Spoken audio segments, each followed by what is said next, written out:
Aquarius, Rome annule une rencontre à Paris et exige des excuses de la France. La crise entre la France et l'Italie sur les migrants de l'Aquarius s'est aggravée mercredi, Rome exigeant des excuses de la France après des propos jugés inadmissibles, au point de menacer d'annuler une rencontre entre les dirigeants des deux pays vendredi.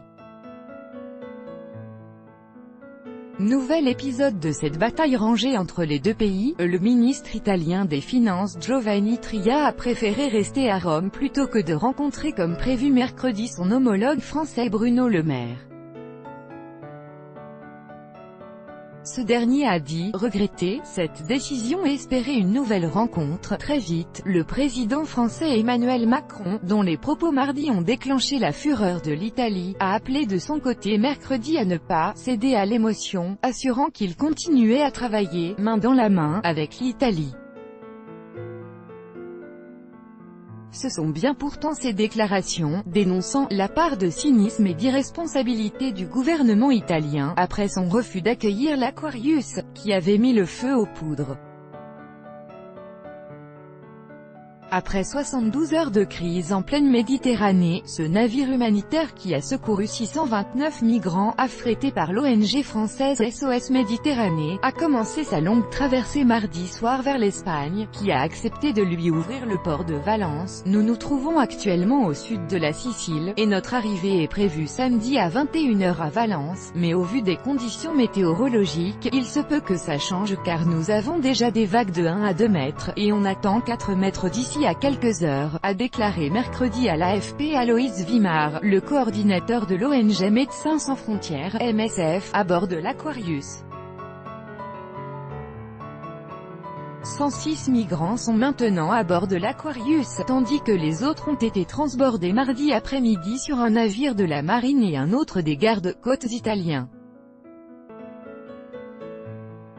Tous trois font route ensemble vers l'Espagne. Leçon hypocrite. Les propos du président français ont été très mal reçus à Rome, particulièrement par l'homme fort du gouvernement italien et patron de la Ligue extrême droite, le ministre de l'Intérieur Matteo Salvini, qui a immédiatement réclamé des excuses de la France.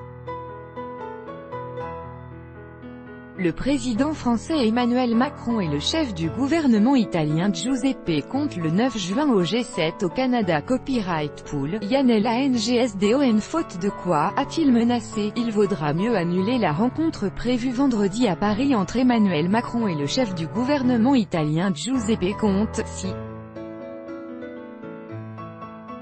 les excuses officielles n'arrivent pas. Le Premier ministre Conte fera une bonne chose en n'allant pas en France. Presque au même moment, la numéro 2 de l'ambassade de France à Rome, Claire-Anne Rollin, était convoquée au ministère italien des Affaires étrangères, l'ambassadeur Christian Masset ne se trouvant pas à Rome. Le ministre des Affaires étrangères Enzo Moavero Milanesi a souligné devant la diplomate française le caractère inacceptable des déclarations faites à Paris. Giuseppe Conte avait dès mardi réagi aux propos de M. Macron. L'Italie ne peut accepter de leçons hypocrites de pays ayant préféré détourner la tête en matière d'immigration. Mercredi soir, des sources de la présidence du Conseil des ministres italien, citées par les médias, affirmaient que M. Conte était orienté vers un report de sa visite, pas une annulation, car les conditions pour une rencontre n'existent pas pour le moment. Axe des volontaires. L'escalade entre les deux pays intervient avant un Conseil européen crucial les 28 et 29 juin, qui doit porter en particulier sur la question des migrants. La crise l'Aquarius entre Rome et Paris a aussi mis en lumière la cacophonie qui règne désormais en Europe sur le dossier migratoire. Les ministres italiens, autrichiens et allemands de l'Intérieur, des faucons sur la question migratoire, vont constituer un axe des volontaires pour s'attaquer à l'immigration clandestine, a affirmé mercredi à Berlin le chancelier autrichien Sebastian Kurz. La chancelière allemande Angela Merkel, en désaccord avec son ministre de l'Intérieur Horst Seehofer sur la politique migratoire, a de son côté estimé que cette question constituait une sorte de test décisif pour l'avenir et la cohésion de l'Europe. Le président du Parlement européen, l'Italien Antonio Tajani, a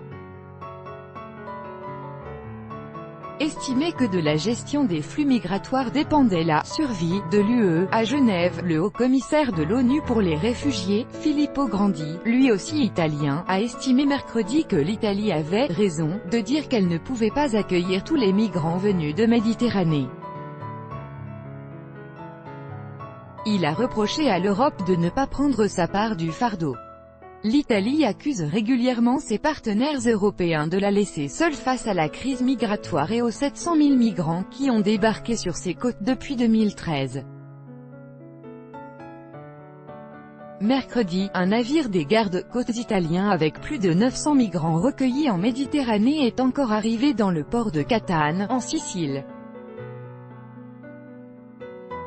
L'ONG allemande Sea-Watch a de son côté fait état d'au moins 12 morts et 40 migrants secourus mardi par la marine américaine après le naufrage de leur embarcation au large des côtes libyennes, et a appelé l'Italie à lui ouvrir ses ports. Tout droit de reproduction et de représentation réservé. Copyright 2018, Agence France Presse.